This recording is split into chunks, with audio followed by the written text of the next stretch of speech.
같은 연방준비제도, 같은 워싱턴 DC 건물. 그런데 어떤 의장은 세계 대공황을 만들었고 어떤 의장은 인플레이션을 잡았고 어떤 의장은 글로벌 금융위기를 막았습니다. 다 똑같은 직무, 다 똑같은 권한이었는데 결과는 천지 차이였어요. 오늘은 페드 100년 역사에서 진짜 결정적인 4번의 순간을 골라봤습니다. 1929년 해리슨, 1979년 볼커, 2008년 버냉키, 그리고 2022년 파월. 이 4번의 결정을 같은 잣대로 비교하면 지금 2026년 5월 임기가 끝나는 파월의 후임이 누구여야 하는지 답이 보입니다. 끝까지 보시면 다음 페드 의장이 어떤 사람이어야 우리 포트폴리오가 살아남는지 명확한 기준을 가지고 가실 수 있습니다. 위장 투자노트 구독과 좋아요 부탁드리고요. 바로 시작하겠습니다. 먼저 왜 이 4명을 골랐는지부터 짧게 말씀드릴게요. 연준 의장은 100년 동안 16명이 거쳐갔지만 세상을 바꾼 결정을 내린 사람은 사실 손에 꼽힙니다. 1929년에 해리스는 대공황의 방아쇠를 당겼고요.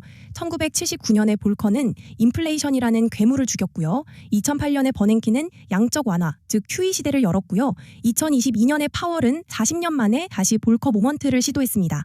이 4번의 결정에는 공통된 고민이 있었어요. 바로 지금 행동할 것이냐, 더 기다릴 것이냐입니다.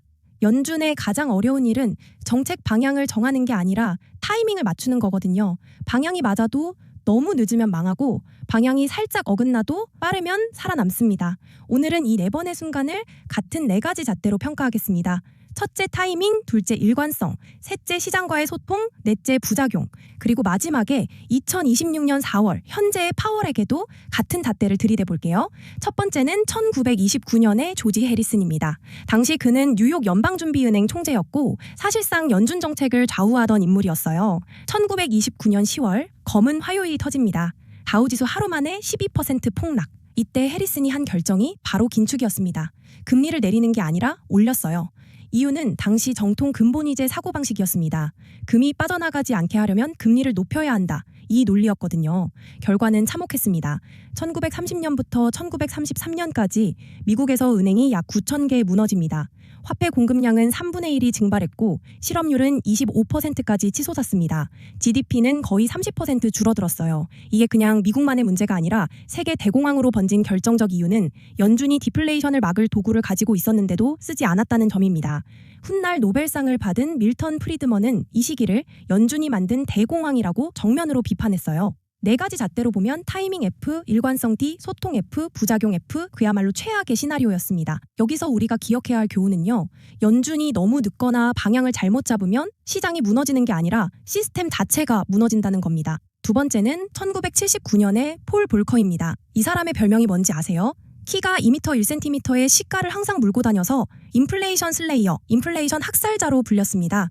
볼커가 의장이 됐을 때 미국 인플레이션은 14%대였어요. 1차 오일 쇼크, 2차 오일 쇼크에 베트남 전쟁 후유증까지 겹쳐서 물가가 통제불능이었거든요. 당시 카터 대통령조차 인플레이션은 미국 경제의 가장 큰 적이라고 선언했을 정도였습니다. 볼커의 처방은 단순했지만 잔인했어요. 금리를 무자비하게 올린 겁니다. 1981년 6월 연방기금 금리는 무려 20%까지 치솟습니다.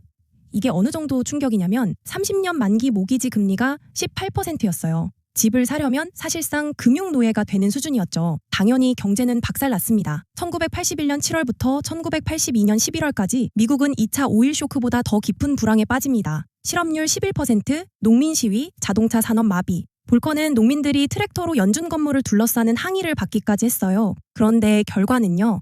1982년 10월 인플레이션이 5%로 떨어집니다. 14%에서 5%까지 3년 만에 끌어내린 건 화폐사적으로 거의 기적이에요. 4가지 잣대로 보면 타이밍 A, 일관성 A+, 소통 B, 부작용 D 부작용은 컸지만 인플레 잡는 사명은 완수했어요. 볼커가 우리에게 준 교훈은 분명합니다. 인플레이션을 잡으려면 정치적 압력에 굴하지 말고 한 방향으로 끝까지 밀어붙여야 한다.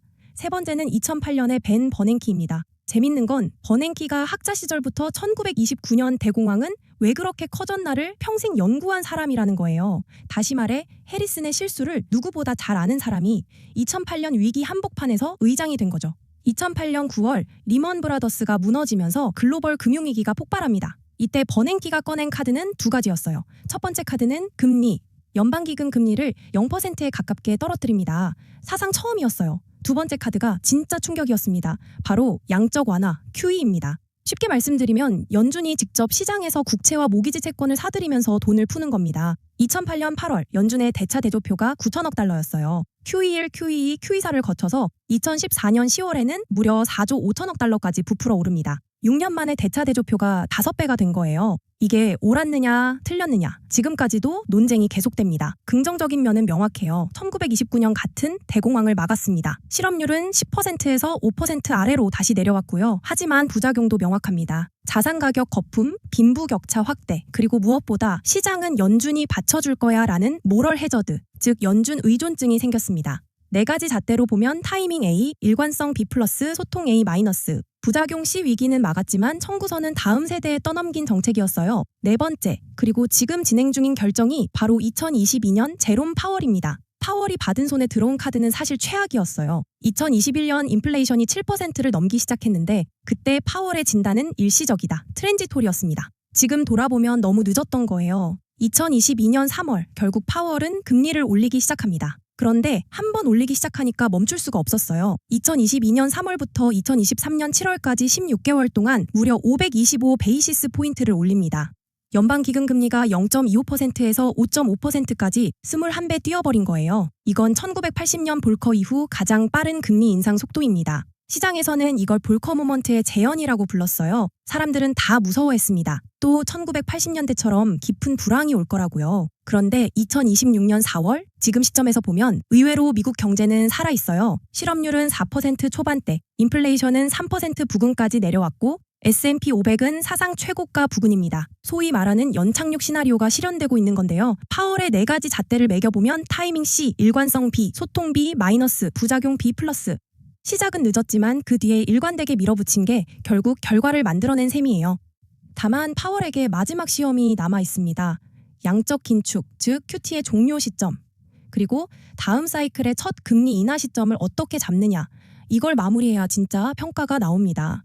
자, 4명을 같은 잣대로 정리해보면요. 가장 큰 실패는 1929년 해리슨, 가장 큰 성공은 1979년 볼커, 가장 영리했지만 부작용을 남긴 사람은 2008년 버냉키, 그리고 진행 중인 시험을 거의 통과한 사람이 2022년 파월입니다. 여기서 우리가 얻는 진짜 투자 교훈은 3가지인데요. 첫째, 페드가 너무 늦으면 결과가 극단적입니다. 1929년이 그랬고 2021년 트랜지토리 발언이 그랬어요. 속도가 방향보다 더 중요합니다. 둘째, QE 시대의 유일한 출구는 고통스러운 큐티뿐입니다. 지름길은 없어요. 셋째, 그리고 이게 가장 중요한데요. 정치 사이클과 페드 독립성이 충돌하는 국면, 즉 대선 전후에 과민하게 완화하는 리스크가 가장 큽니다. 지금 2026년 5월에 파월의 의장 임기가 끝나거든요. 다음 의장은 누가 되든 이 3가지를 견뎌낼 수 있는 사람이어야 합니다. 정치적 압박을 받아도 일관성을 유지할 수 있는 사람. 그게 우리 포트폴리오의 가장 좋은 후임자입니다. 오늘은 페드의 결정적 순간 4개를 같은 잣대로 비교해봤습니다.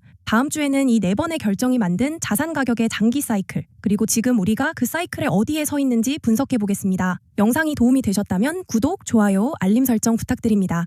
본 영상은 투자 조언이 아닌 정보 전달 목적이며 투자의 책임은 본인에게 있습니다.